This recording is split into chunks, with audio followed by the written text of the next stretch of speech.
Hello बच्चों, good morning. आगे देखिए टॉपिक हमारा सी है आपकी।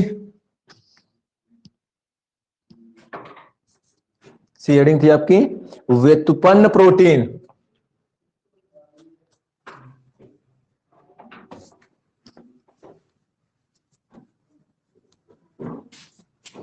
उसको बोलते हैं डेरिवेटिव प्रोटीन।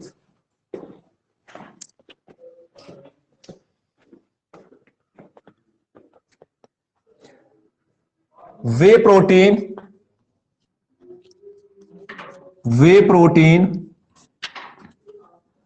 जो सरल या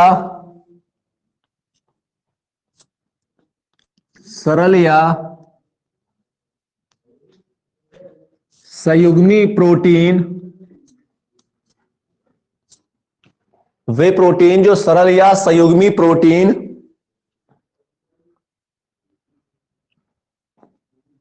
का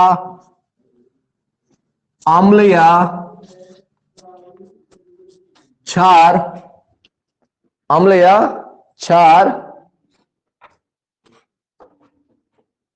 अम्ल या क्षार या एंजाइम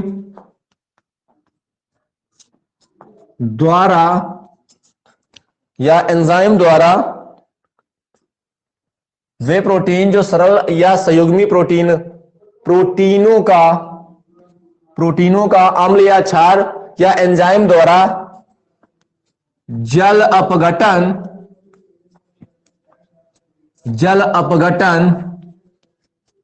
करने पर प्राप्त होते हैं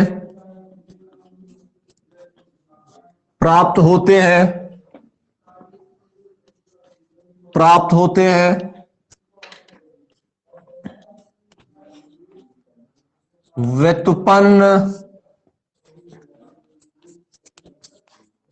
प्रोटीन कहलाते हैं।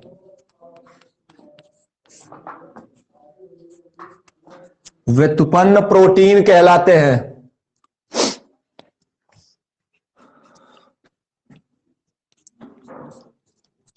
उदाहरण है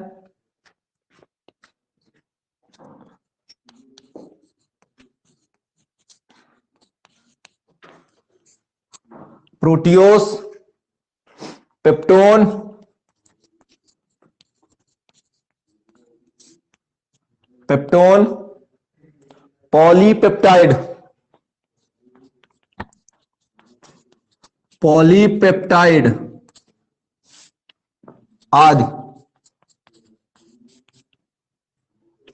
पॉलीपेप्टाइड आदि।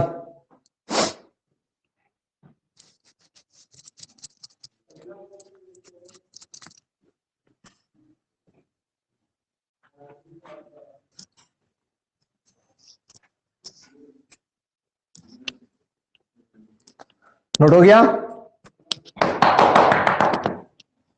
गया। चलिए आगे देखिए।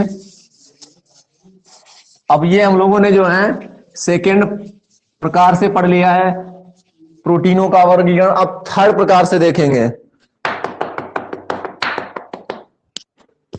थर्ड है आपका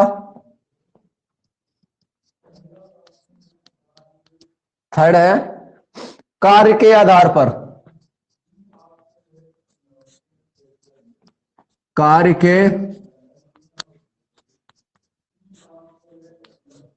आधार पर।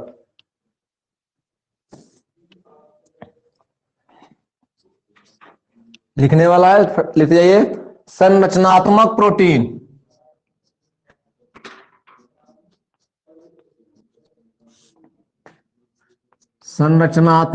प्रोटीन। जो संरचना से बनाते हैं प्रोटीन।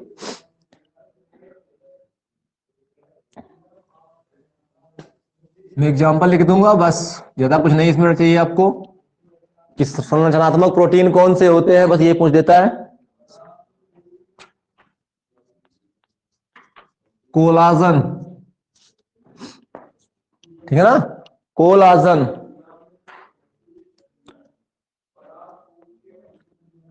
और ये होता है आपका कहां, त्वचा में, त्वचा उपास्थि और अस्थि में।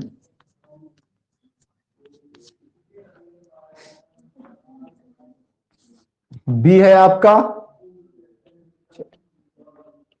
बी है आपका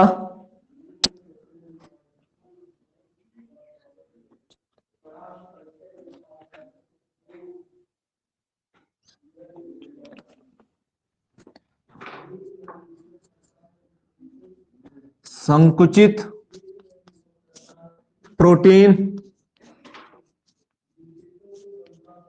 संकुचित प्रोटीन जो है आपके,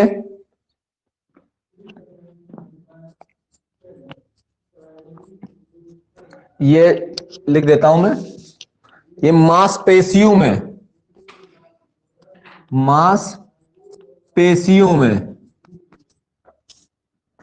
मांसपेशियों में जैसे, मांसपेशियों में जैसे मायोसिन, मायोसिन, ठीक है, मायोसिन, एक्टिन,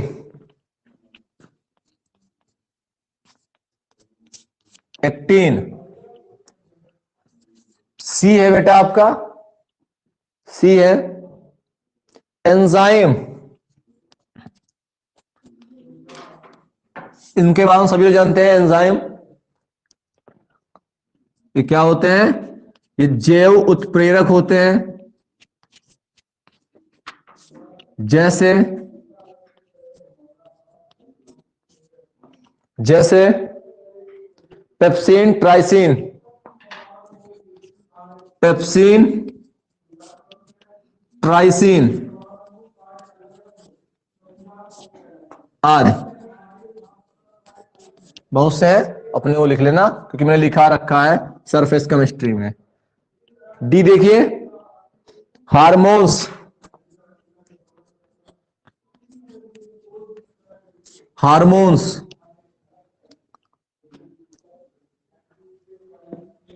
उसमें लिखिए जैसे इंसुलिन, इंसुलिन, थायरोक्सिन,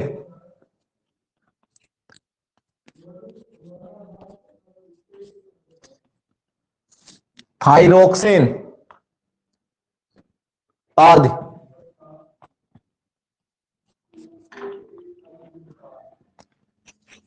ई है आपका एंटीबॉडी,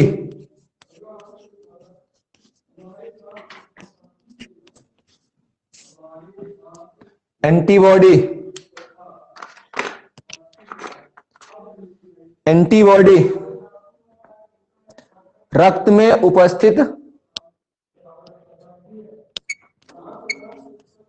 रक्त में उपस्थित गामा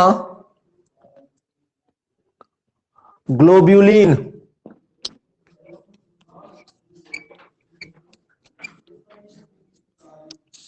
ग्लोब्यूलिन। एफ है आपका रक्त प्रोटीन,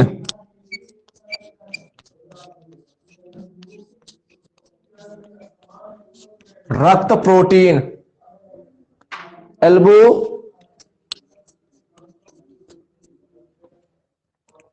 एल्ब्यूमिन,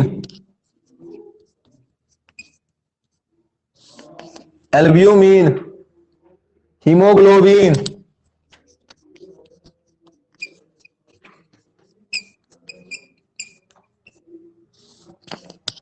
हीमोग्लोबिन।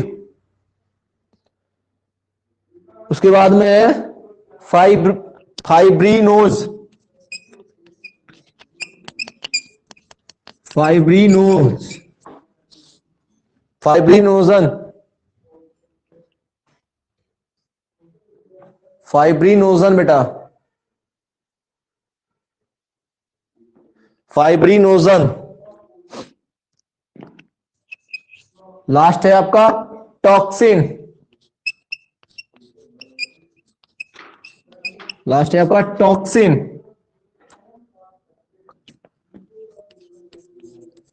सांप का जहर,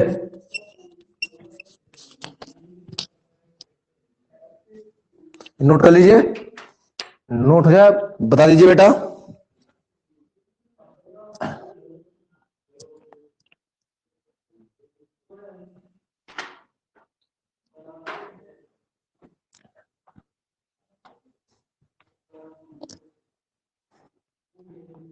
टॉक्सिन,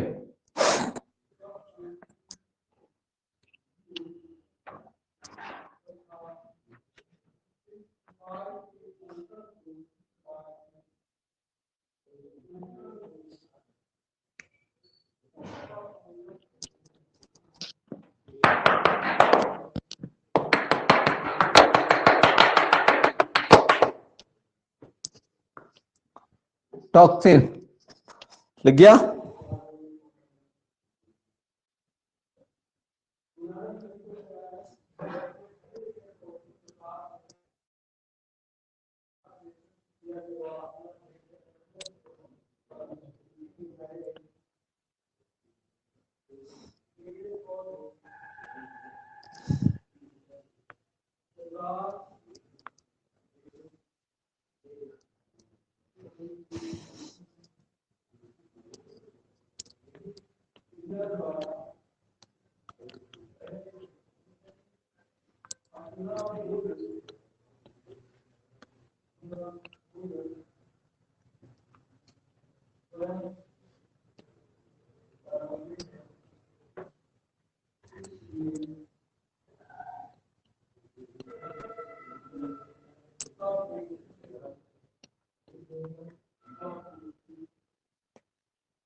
लिख गया। आगे देखिए,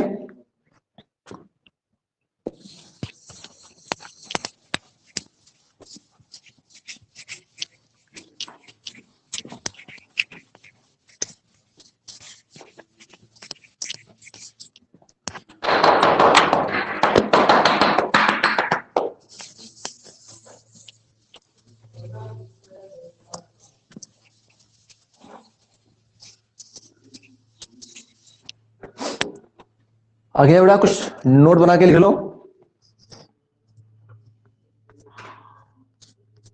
नोट बना के लिख लीजिए, एमिनो एसिड,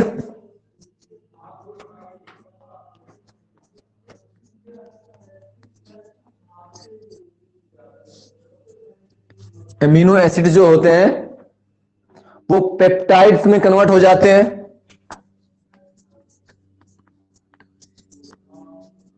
और जो पेप्टाइड्स हैं वो पॉलीपेप्टाइड्स में कन्वर्ट हो जाते हैं। ठीक है, इसके बाद नीचे लिख रहा बेटा यहां से, उसके आगे का है। और पॉलीपेप्टाइड जो बेटा है आपके वो प्रोटीन्स में कन्वर्ट हो जाते हैं। किसमें? प्रोटीन्स में। ठीक है, प्रोटीन्स में कन्वर्ट हो जाते हैं। नोट कर लीजिए,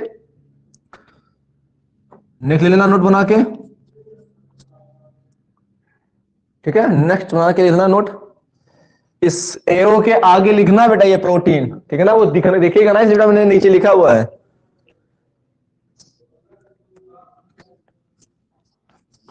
अल्फा एमिनो एसिड,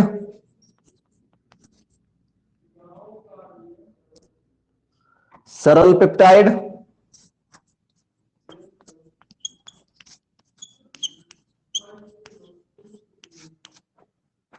पॉलीपेप्टाइड,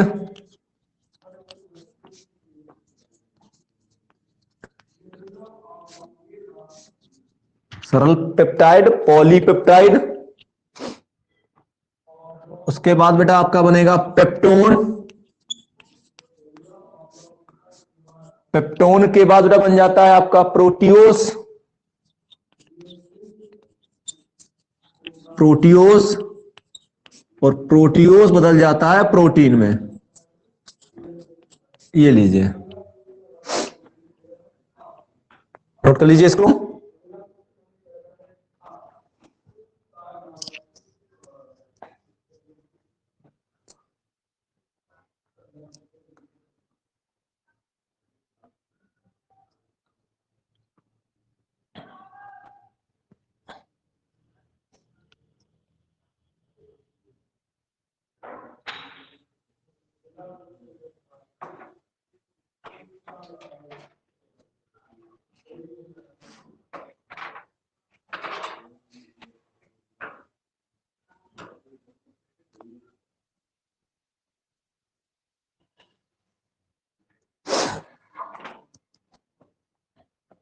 हो गया, हो गया ना।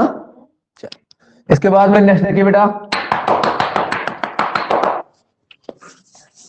अब हम बेटा संरचना की बात करने जा रहे हैं। प्रोटीन की संरचना की, जो आपकी सबसे ज्यादा बेटा पेपर में पूछी जाती है। ठीक है, तो हेड डालिए प्रोटीन की संरचना।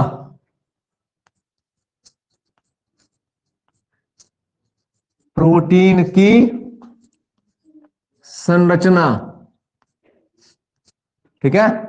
और प्रोटीन की संरचना लिखिए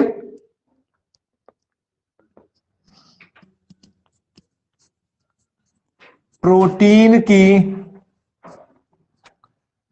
संरचना को, प्रोटीन की संरचना को 4 स्तरों पर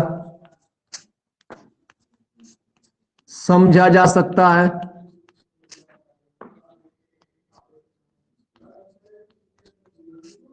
चार स्तरों पर समझा जा सकता है।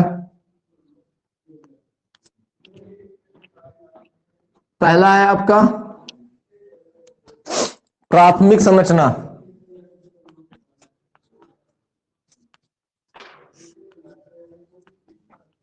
प्राइमरी स्ट्रक्चर, प्राथमिक संरचना, ठीक है। ध्यान सुनना,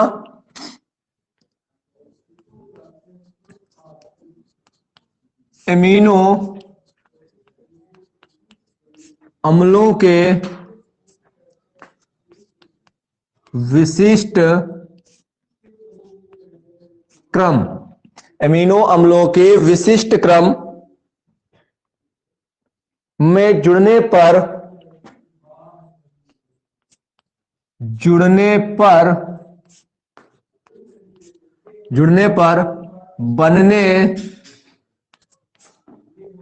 वाले, जुड़ने पर बनने वाले, बनने वाली कर लेना, बनने वाली सेंटेंस, बनने वाली पॉलीपेप्टाइड श्रृंखला, पॉलीपेप्टाइड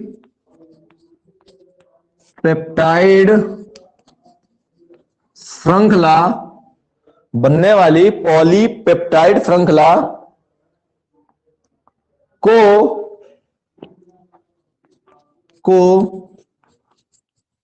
प्रोटीन की प्राथमिक संरचना कहते हैं।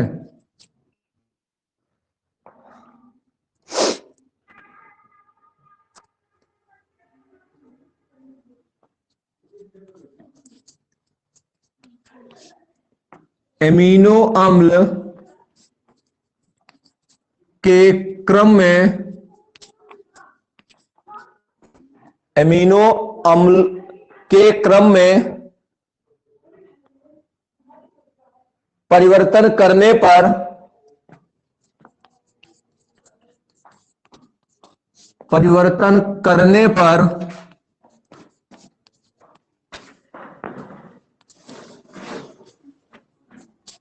प्रोटीन परिवर्तन करने पर प्रोटीन के गुण बदल जाते हैं। इसका मतलब है कि अगर आपने जो प्रोटीन जो एमिनो अम्ल है वो जिस क्रम में जुड़े हुए हैं, आपने उस क्रम में अगर परिवर्तन कर दिया, चेंज कर दिया, तो हमारा प्रोटीन जो होगा, जो प्रोटीन का जो गुण होगा वो भी बदल जाएगा, वो भी चेंज हो जाएगा। ध्यान सुनिए, आपने अल्फा एमिनो को जोड़ा और एक नए प्रोटीन को बनाया।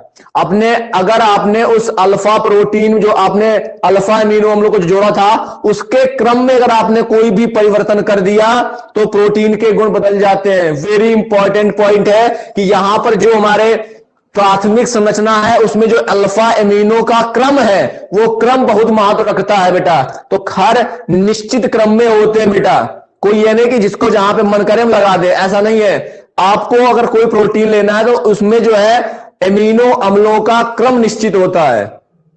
आगे लिखिए, प्रोटीन की प्राथमिक संरचना से संयोजी है।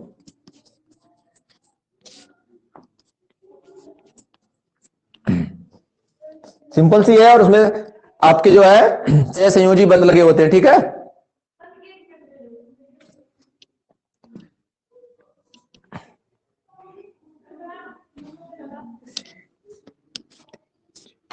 एक कार्बन बेटा है आपका,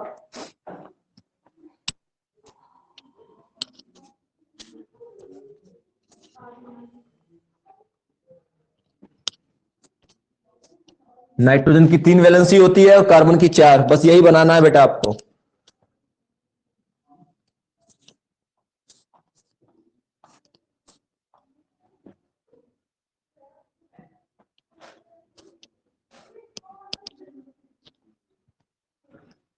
क्रम देख लीजिए बेटा, CCO फिर N।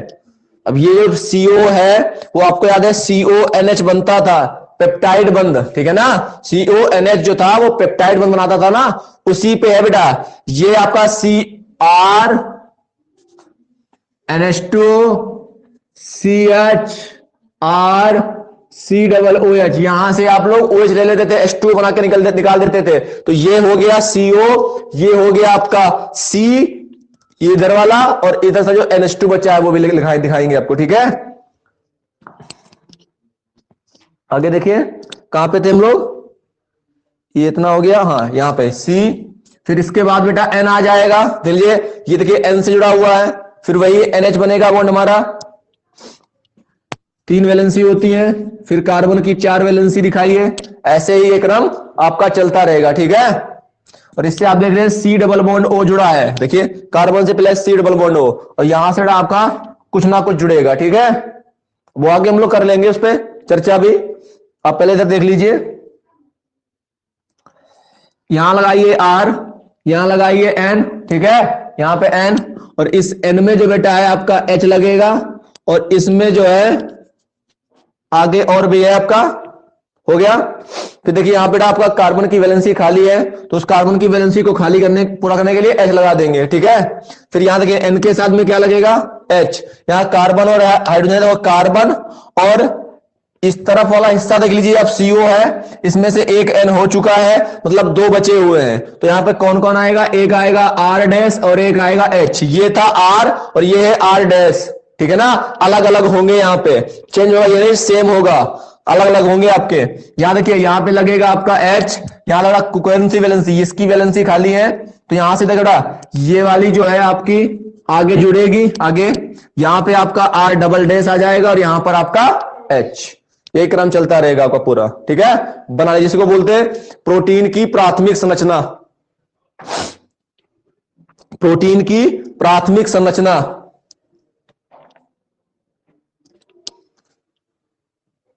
सही से बनाना और अच्छे क्रम में बनाना बेटा।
हो गया।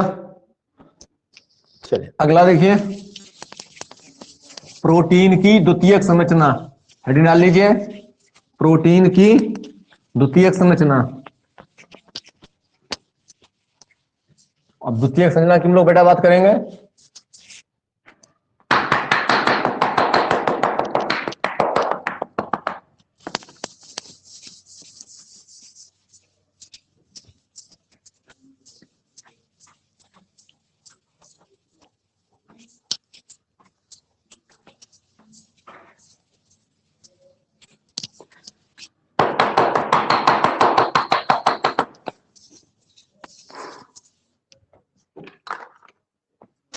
चले द्वितीयक संरचना।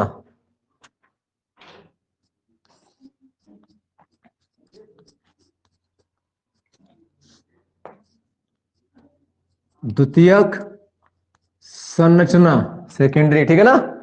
लिखिए भैया, इसमें पॉलीपेप्टाइड श्रृंखलाओं के बीच, इसमें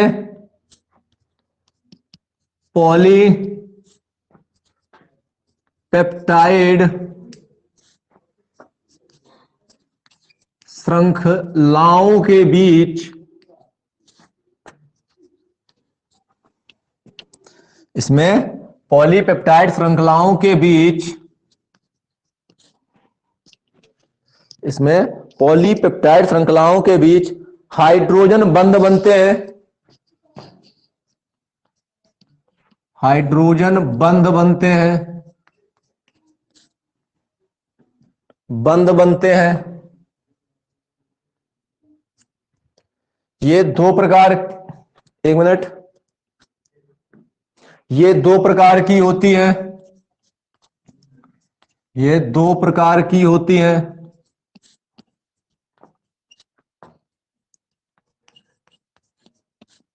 ये दो प्रकार की होती है। नंबर एक, अल्फा हेलिक्स संरचना, अल्फा हेलिक्स संरचना, अल्फा हेलिक्स संरचना। इसमें बेटा हाइड्रोजन बंध आपको देखने को मिलेगा, और हाइड्रोजन बंध क्लास फर्स्ट ईयर में आप लोगों ने बेटा पढ़ा था, ठीक है ना। तो हेलिक्स संरचना, हेलिक्स मतलब होता है एक घुमावदार, जैसे कि कह सकते हैं एक वलय के रूप में ऐसे ऐसे बन जाती है ये, ठीक है ना। ऐसे ऐसे करके ये बन जाती है। आपके बुक में बना होगा चित्र, बना के दिखाएंगे, टाइम होगा तो बना के दिखाएंगे, समझाएंगे भी इसको। अल्फा हेलिक्स संरचना, ठीक है। तो इसकी जो बेटा खोज थी, तो इसको बेटा पॉलिंग ने जो है सन 1961 ईस्वी में किया था, ठीक है। सॉरी, सन 1951 ईस्वी में पॉलिंग ने जो है 1951 ईस्वी में इसको छानबीन करके खोजा था, ठीक है ना। चल लिखिए, इसमें एक एमिनो अम्ल के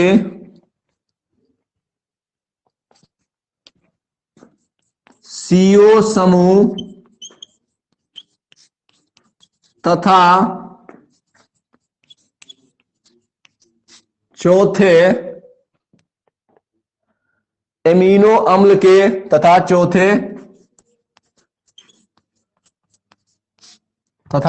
एमिनो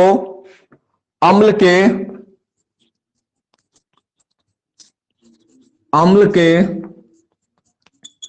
NH समूह के बीच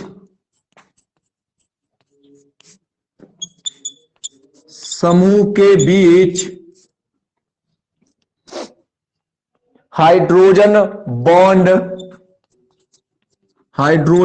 बंध बनते हैं। चेक कर लीजिए, एमिनो अम्ल के, एक एमिनो अम्ल के यानी कि CO समूह और NH, कौन सा होना चाहिए NH? चौथा NH होना चाहिए बेटा। चौथा जो चौथे नंबर पे जो NH होगा उसी के साथ में CO कार्बोनिल समूह NH के साथ में हाइड्रोजन बॉन्ड बनाएगा।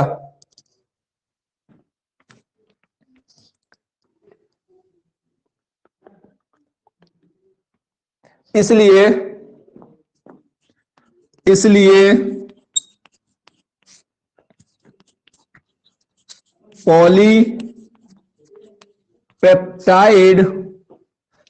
पॉलीपेप्टाइड श्रृंखलाएं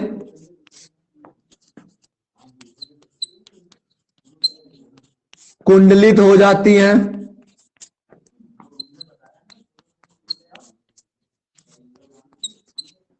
इसलिए पॉलीपेप्टाइड श्रृंखलाएं कुंडलित हो जाती हैं और एक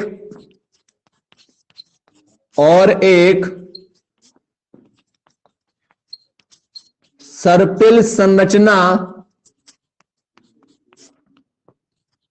का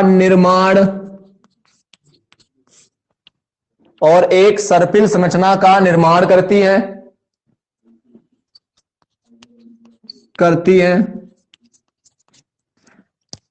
सर्पिल मतलब ऐसा सांप नहीं, ऐसे गोल गोल ऐसे ऐसा होता है, ऐसा आपका कुंडली मार के, ठीक है ना, वैसे ही बिल्कुल सेम हो जाता है कुंडली, ठीक है ना।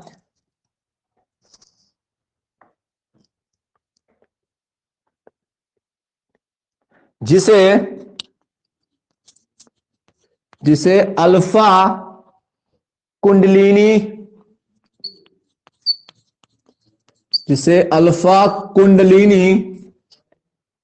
या दाएं हाथ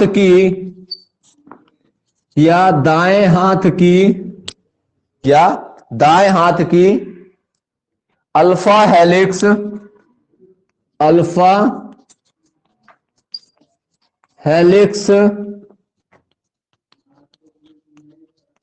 दाएं हाथ की अल्फा हेलिक्स संरचना कहते हैं। अल्फा हेलिक्स संरचना को अल्फा हेलिक्स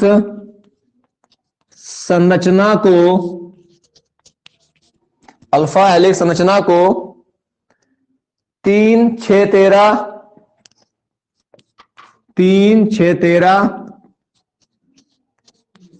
हेलिक्स भी कहते हैं।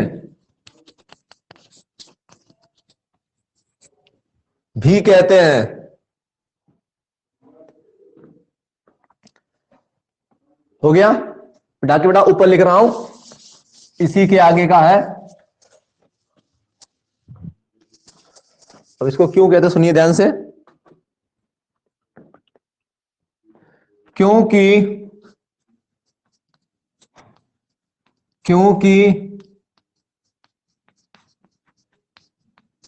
हेलिक्स के प्रत्येक घुमाव में 3 से 6 एमिनो अम्ल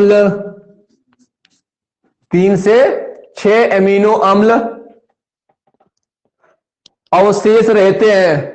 एमिनो अम्ल अवशेष रहते हैं।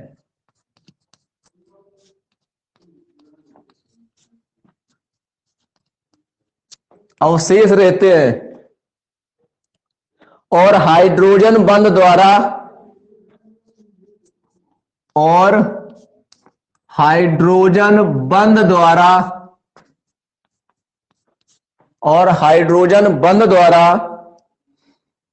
13 सदस्य वाली 13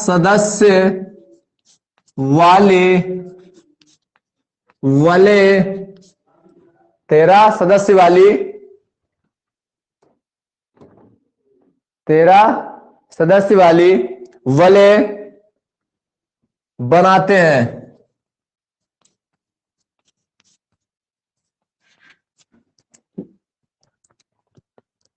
तथा प्रत्येक घुमाव की दूरी तथा प्रत्येक घुमाव की दूरी तथा प्रत्येक घुमाव की दूरी 0.54 एंगस्ट्रॉम होती है।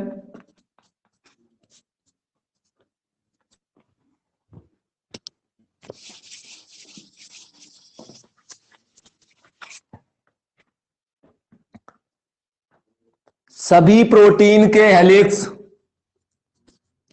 सभी प्रोटीन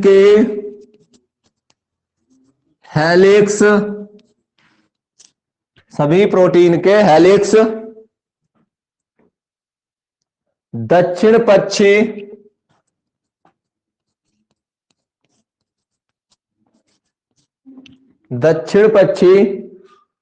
होते हैं।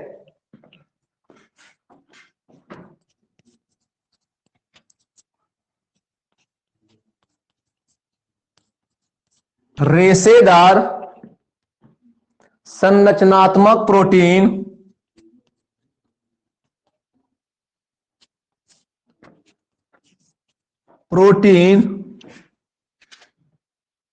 इस प्रकार की संरचना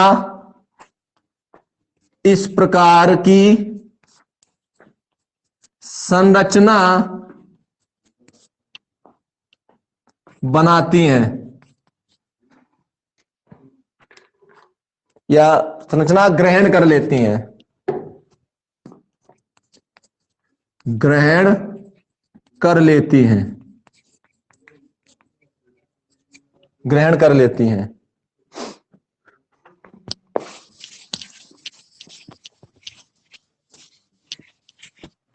उदाहरण में है बेटा आपका नाखून, बाल आदि में हाइड्रोजन बंध के कारण ये क्या होती है, ऐसे घुमावदार बन जाती हैं। ऐसे ये स्ट्रक्चर बन जाता है इनका ऐसे। ठीक है, तुमको ये संरचना आपकी बुक में बनी होगी तो इसको आप फिगर में बना लेना। ठीक है, बना के यहीं पे इसको चिपका लेना। ठीक है, ओके। इसके आगे बेटा आगे पॉइंट है वो अगले हम नेक्स्ट वीडियो में करेंगे। तब तक के लिए धन्यवाद। नोट कर लीजिए आप अच्छे से, आप नोट कर लीजिए इसको अच्छे से, नोट कर लीजिए।